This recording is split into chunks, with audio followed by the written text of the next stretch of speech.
매일 성경과 함께하는 오늘의 큐티 시간입니다.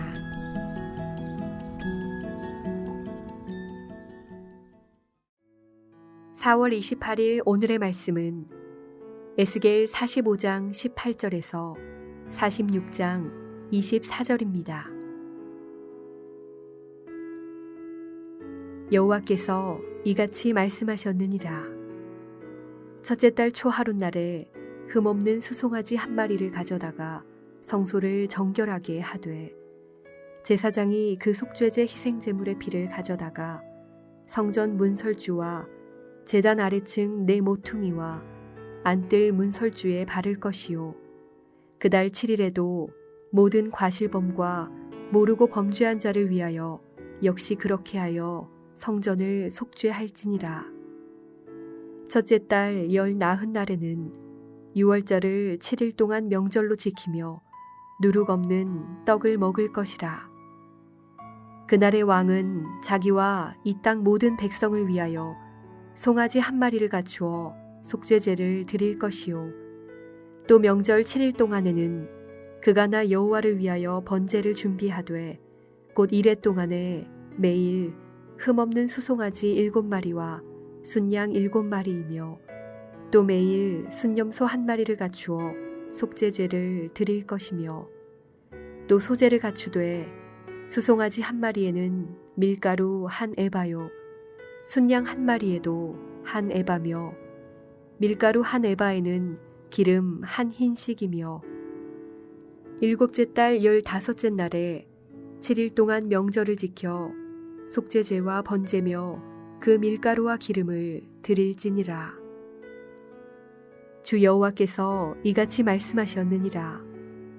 안뜰 동쪽을 향한 문은 일하는 엿새 동안에는 닫되 안식일에는 열며 초하루에도 열고, 군주는 바깥문 현관을 통하여 들어와서 문벽 곁에 서고, 제사장은 그를 위하여 번제와 감사제를 드릴 것이요, 군주는 문 통로에서 예배한 후에 밖으로 나가고 그 문은 저녁까지 닫지 말 것이며, 이 땅 백성도 안식일과 초하루에 이 문 입구에서 나 여호와 앞에 예배할 것이며, 안식일에 군주가 여호와께 드릴 번제는 흠없는 어린 양 6마리와 흠없는 순양 1마리라.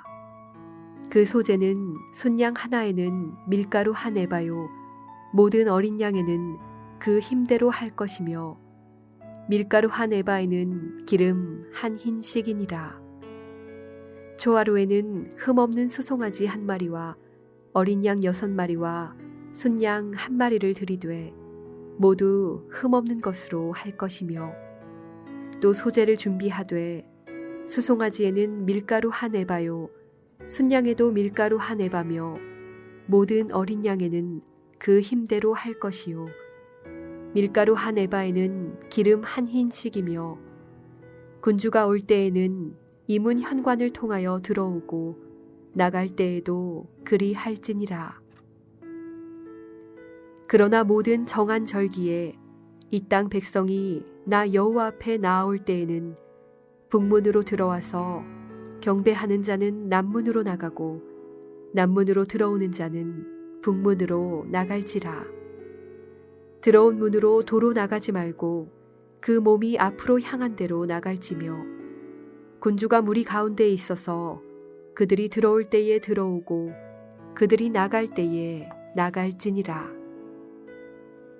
명절과 성회 때에 그 소제는 수송아지 1마리에 밀가루 한 에바요, 순양 1마리에도 한 에바요, 모든 어린 양에는 그 힘대로 할 것이며, 밀가루 한 에바에는 기름 한 흰씩이며, 만일 군주가 자원하여 번제를 준비하거나 혹은 자원하여 감사제를 준비하여 나 여호와께 드릴 때에는 그를 위하여 동쪽을 향한 문을 열고 그가 번제와 감사제를 안식일에 드림같이 드리고 밖으로 나갈지며, 나간 후에 문을 닫을지니라. 아침마다 1년 되고 흠없는 어린 양 1마리를 번제를 갖추어 나 여호와께 드리고, 또 아침마다 그것과 함께 드릴 소재를 갖추되 곧 밀가루 6분의 1 에바와 기름 3분의 1 흰을 섞을 것이니 이는 영원한 규례로 삼아 항상 나 여호와께 드릴 소재라. 이같이 아침마다 그 어린 양과 밀가루와 기름을 준비하여 항상 드리는 번제물로 삼을지니라. 주 여호와께서 이같이 말씀하셨느니라. 군주가 만일 한 아들에게 선물을 준즉 그의 기업이 되어 그 자손에게 속하나니 이는 그 기업을 이어받음이어니와 군주가 만일 그 기업을 한 종에게 선물로 준즉 그 종에게 속하여 희년까지 이르고 그 후에는 군주에게로 돌아갈 것이니 군주의 기업은 그 아들이 이어받을 것임이라.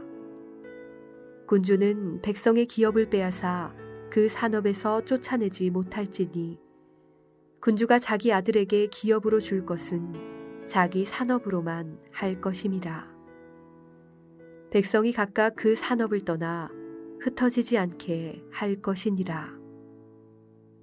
그 후에 그가 나를 데리고 문곁 통행구를 통하여 북쪽을 향한 제사장의 거룩한 방에 들어가시니 그 방 뒤 서쪽에 한 처소가 있더라. 그가 내게 이르시되 이는 제사장이 속건제와 속죄제 희생제물을 삶으며 소제 제물을 구울 처소니 그들이 이 성물을 가지고 바깥 뜰에 나가면 백성을 거룩하게 할까 함이니라 하시고 나를 데리고 바깥 뜰로 나가서 나를 뜰 네 구석을 지나가게 하시는데 본즉 그 뜰 매 구석에 또 뜰이 있는데 뜰의 네 구석 안에는 집이 있으니 길이는 40척이요 너비는 30척이라.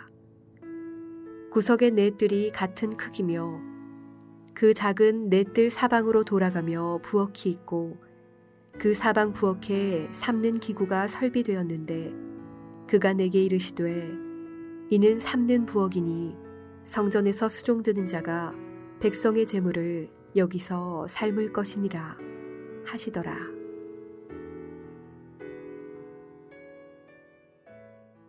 말씀으로 여는 화요일 아침입니다. 오늘도 말씀으로 인도하시는 하나님의 은혜를 누리시길 소망합니다. 예루살렘 성전에 하나님의 영광이 회복되었습니다.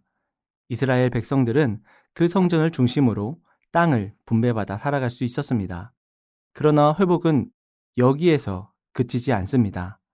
이스라엘 백성들은 성전을 중심으로 살아가는 정체성이 회복되어야 합니다. 이스라엘 백성들의 정체성이 곧 하나님을 예배하는 공동체이기 때문입니다. 때문에 정체성의 회복은 바른 예배의 회복으로부터 출발해야 합니다. 오늘 본문에서 제사의 규례에 대해 자세하게 말씀하시는 이유가 바로 여기에 있는 것입니다.